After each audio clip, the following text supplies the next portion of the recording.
사랑하고 축복합니다. 오늘도 예수님의 이름을 높여드리는 복된 하루가 되시기를 주님의 이름으로 축복합니다. 오늘은 정의와 공의로 살아가십시오라는 제목으로 말씀을 나누고자 합니다. 오늘 우리에게 주시는 하나님의 말씀, 에스겔 45장 본문의 말씀은 1절에서 17절까지인데요. 말씀 봉독은 9절에서 12절까지 말씀만 봉독하도록 하겠습니다. 9절입니다. 주 여호와께서 이같이 말씀하셨느니라. 이스라엘의 통치자들아, 너희에게 만족하니라. 너희는 포악과 겁탈을 제거하여 버리고 정의와 공의를 행하여 내 백성에게 속여 빼앗는 것을 그칠지니라.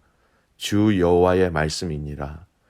너희는 공정한 저울과 공정한 에바와 공정한 밭을 쓸지니 에바와 밭은 그 용량을 동일하게 하되 호멜의 용량을 따라 밭은 10분의 1 호멜을 담게 하고 에바도 10분의 1 호멜을 담게 할 것이며 세겔은 20게라니 20세겔과 25세겔과 15세겔로 너희 만회가 되게 하라. 아멘.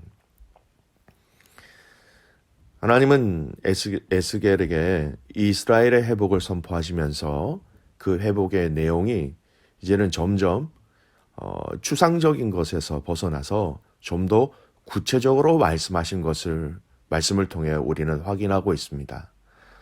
처음에는 하나님이 말씀하신 그 대상을 이스라엘 백성들이라고 가장 큰 무리, 가장 큰 그룹으로 회복을 말씀하고 계셨는데 이제는 저희가 말씀을 읽으면서 그것이 굉장히 구체적으로 그 대상들을 좁혀가고 있다는 것을 확인할 수가 있어요.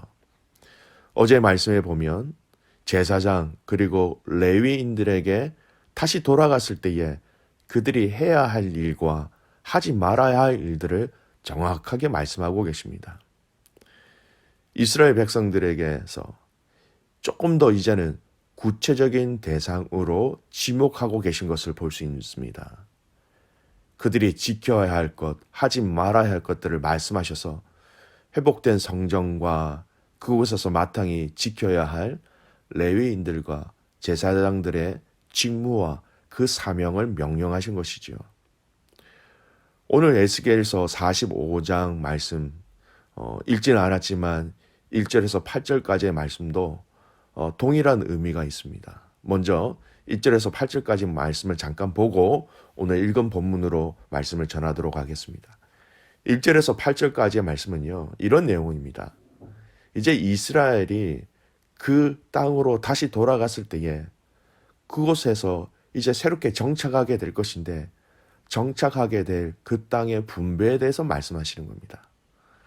하나님의 성소를 위한 땅, 그리고 레위인들과 제사장들에게 주어야 할 땅, 나머지 땅은 이스라엘의 지파별로 나누어 가질 것을 말씀하십니다. 다시 돌아갔을 때 땅의 분배 문제로 인하여서 일어날 수 있는 그 여러 가지 상황에 대해서 하나님은 미리 그들에게 그 분배를 위해서 자세히 미리 말씀하고 계신 것을 볼 수 있지요. 땅으로 인하여 얼마든지 문제가 생길 수 있습니다. 왜냐하면 땅의 분배의 문제는 바로 먹고 사는 나의 생활의 안정과 풍요로 직결되어지기 때문입니다. 농사와 가축을 먹이기 좋은 땅과 그렇지 않은 땅의 문제에 대해서 얼마든지 이스라엘 백성들이 싸울 수 있는 것이죠.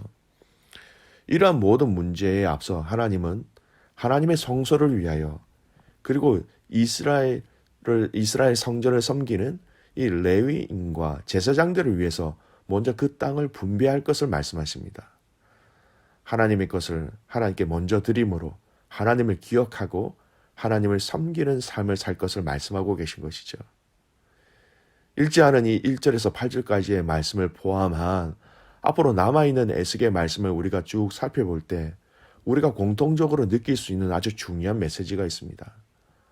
하나님이 이스라엘의 진정한 회복을 위해서 세밀하게 말씀하고 계신다라는 거예요. 곧 나누게 될 오늘의 말씀의 본문은 왕과 또 백성들의 삶의 원리를 정의와 공의로 살 것을 말씀하고 계시고요.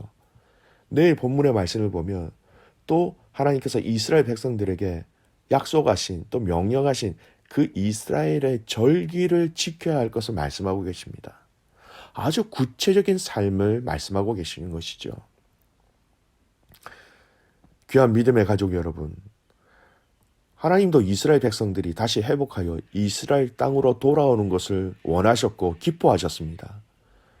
그리고 돌아온 그들이 진정한 당신의 백성으로서 어떻게 살아가야 하는지를 정확하게 알고 계셨고 또 그것을 미리 말씀하고 계신 거예요. 여러분, 이걸 우리의 삶에 적용할 수 있어야 합니다. 저와 여러분이 하나님 앞에서 회복을 위하여서 기도하고 부르짖을 때에 우리의 삶의 영역 중에서 분명히 회복해야 되는데 우리가 그 회복대의 영역들을 하나님 앞에 기도하고 부르짖을 때에 하나님은 틀림없이 저와 여러분에게 오늘 이스라엘 백성들에게 아주 구체적으로 정확하게 미리 말씀하시면서 그 회복의 영역과 내용들을 말씀하신 것처럼 우리에게도 회복을 위하여서 부르짖는 자들을 향하여서 구체적이면서도 정확하게 우리의 삶 가운데 그것을 가르쳐 주실 것입니다. 하나님께서 그 회복을 위해서 부르짖는 자들을 위해서 그 길을 여시고 사람을 만나게 하시고 깨닫게 하시고 용기를 주신다라는 것입니다. 그 하나님의 구체적인 그리고 세밀하게 예배하신 회복의 과정들을 누리는 것이 바로 하나님의 자녀들의 복이 되는 것입니다. 사랑하는 믿음의 가족 여러분, 기억하십시오. 우리 하나님은 우리의 회복을 위하여서 철저하게 그리고 세밀하게 준비하시는 분이심을 확신하시기를 주님의 이름으로 축복합니다. 오늘 읽은 본문으로 돌아와서요. 오늘 읽은 이 본문의 말씀도 아주 구체적으로 말씀하십니다. 근데 그 말씀하시는 대상이 누구냐? 바로 백성을 다스리는 왕입니다.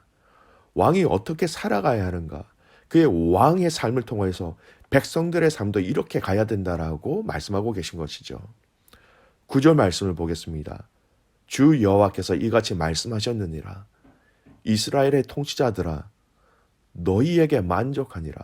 너희는 포악과 겁탈을 제거하여 버리고 정의와 공의를 행하여 내 백성에게 속여 빼앗는 것을 그칠지니라.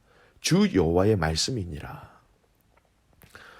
왕은 백성들을 다스릴 때 포악과 겁탈로 다스리는 것이 아니라 정의와 공의로 다스리라고 하십니다. 공정하게, 바르게, 옳게 다스리고 통치하며 재판하고 왕이라는 권력으로 백성들의 것을 함부로 빼앗지 말라라는 것입니다. 그리고 그러한 방법을 구체적으로 제시하시는 것이 바로 공정한 저울, 공정한 에바, 공정한 밭을 이야기하십니다. 여러분, 저울은 물건의 무게를 재는 도구이죠. 에바는요, 물건의 그 고체에 부피를 잴 때 사용되어지는 도구입니다. 밭은 액체의 부피를 재는 도구입니다. 이런 것들을 생각하실 때 우리 과거에 한국에 이렇게 쌀을 파는 쌀집에 가면 대박이라고 얘기하는 것이지요.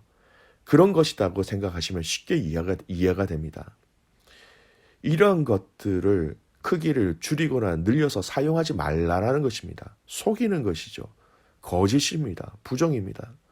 내가 물건을 사고자 할 때 그 도구들을 큰 걸로 바꾸어 사용하고 또 내가 물건을 팔고자 할 때 그 도구를 줄이는 것으로 더 이상 사용하지 말라라는 것입니다. 왕도 그렇게 해서는 안 되고 왕은 백성들도 이와 같이 바르게 살아가도록 이 공정한 저울, 공정한 에바, 공정한 밭을 사용하게 할 의무와 책임이 왕에게 있었던 것입니다. 에바, 밭, 저울 이 모든 것들은 여러분 경제적인 생활을 하는 데 있어서 아주 중요한 도구와 기준이 됩니다. 백성들뿐만 아니라 왕, 백성 모든 자들이 정직한 경제 생활을 하라는 것입니다. 여러분, 이 말씀은요, 하나님이 이전에 동일한 내용의 말씀으로 모세를 통하여 이미 이스라엘 백성들에게 말씀하셨어요. 레위기 19장 36절 말씀에 보면요, 공평한 저울과 공평한 추와 공평한 에바와 공평한 흰을 사용하라. 나는 너희를 인도하여 애굽 땅에서 나오게 한 너의 하나님 여호와이니라. 애굽 땅에서 나온 이스라엘 너희는 이제 약속의 땅에서 살아갈 것인데 너희의 삶은 이렇게 공정하고 바르고 정직한 경제 생활을 해야 하는 것이다. 그것이 나의 백성들이다. 이렇게 말씀하신 것처럼 오늘 바벨론 포로에서 다시 돌아가서 살게 된 이스라엘 백성들에게 동일한 삶의 원리를 말씀하고 계신 것입니다. 성경은 부패하지 않은 경제 생활과 하나님의 백성다운 그 삶이 서로 밀접하게 연결되어져 있다는 것을 우리에게 말씀하고 있습니다. 좀 긴 말씀이지만 여러분 잘 들어보시기 바랍니다. 미가서 6장 11절에서 15절 말씀.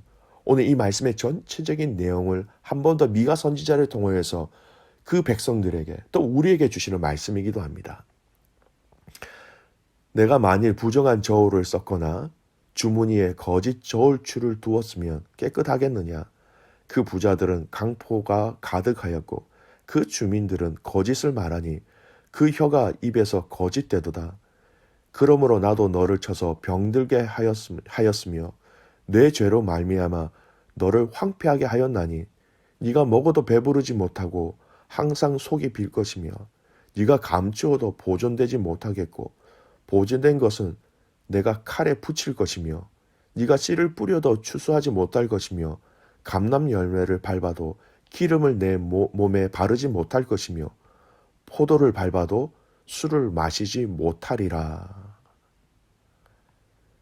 사랑하는 귀한 믿음의 가족 여러분, 오늘 이 말씀을 묵상하면서 또 이 미가서의 말씀을 읽으면서 저와 여러분에게 주시는 이 하나님의 메시지를 발견하게 되기를 축복합니다.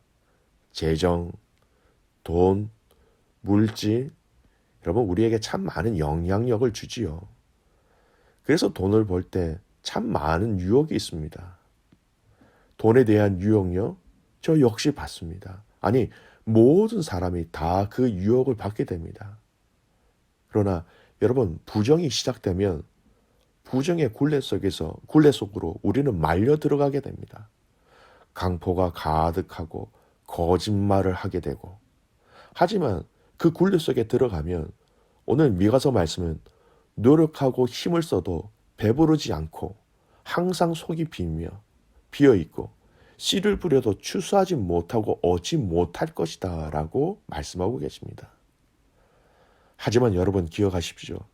이러한 여러 가지 재정에 대한 유혹 속에서 하나님이 기뻐하시는 자가 있다라고 성경은 분명히 말씀하십니다. 잠언 11장 1절 말씀이에요. 속이는 저울은 여호와께서 미워하시나 공평한 추는 그가 기뻐하시느니라. 그 공평한 추를 사용하는 자를 하나님은 기뻐하신다라고 말씀하고 계십니다. 말씀의 결론을 맺습니다. 사랑하는 귀한 믿음의 가족 여러분, 하나님의 그 회복의 삶은 우리의 삶에 아주 구체적인 삶의 변화까지 요구하십니다. 저와 여러분의 삶의 영역에서, 모든 영역에서 하나님의 정의와 하나님의 공의로 살아가는 저와 여러분 되시기를 주님의 이름으로 축복합니다. 기도하겠습니다. 하나님 아버지, 감사를 드립니다. 오늘 이 하루를 우리에게 허락하신 것 감사합니다. 이 하루의 삶이 하나님의 정의와 하나님의 공의로 살아가는 우리의 인생이 되게 하여 주시옵소서.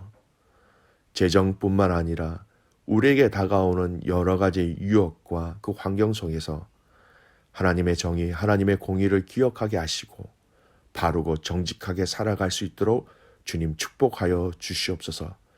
이렇게 살아가는 자를 하나님이 기뻐하신다고 하셨사오니 오늘 이 하루 코너스턴 한인교회 모든 성도들이 주님의 기쁨이 되는 복된 날이 되게 하여 주시옵소서.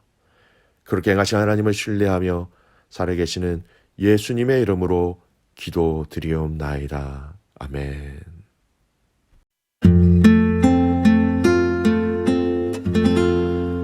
내가 너를 빚었단다. 나는 너의 독이 자니 내가 너를 만들면서 얼마나 기뻐했는지, 너의 눈을 만들면서 너에게 눈을 못 댔지. 얼마나 사랑스럽던지 지금도 기억한단다. 너의 손을 빚으면서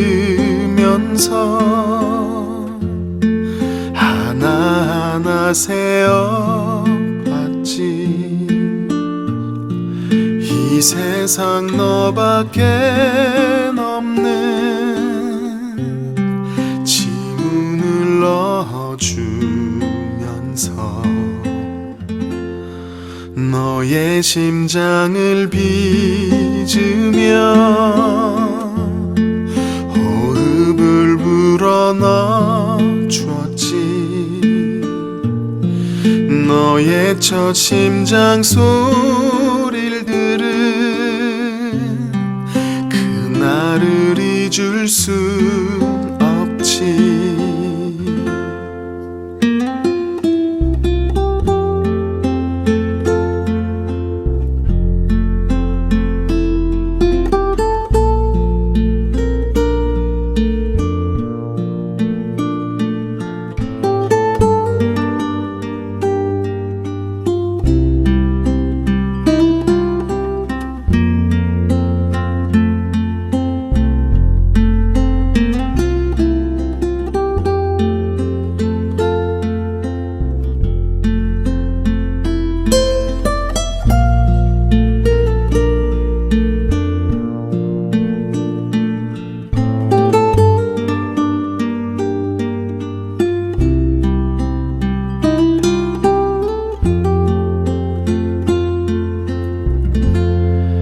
너를 다 빚은 그날에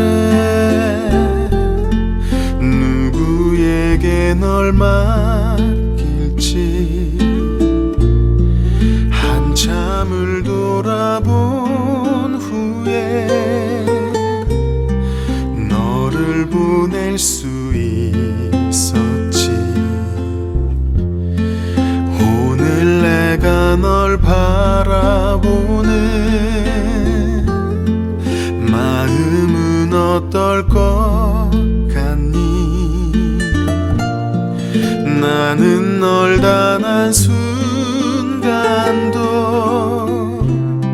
사랑치 않은 적 없지. 나는 널 단 한순간도 손에서 놓은 적 없지. 나는 널 단 한순간도 눈에서 뗀 적도 없지. 내가 너를 빚었단다. 나는 너의 토끼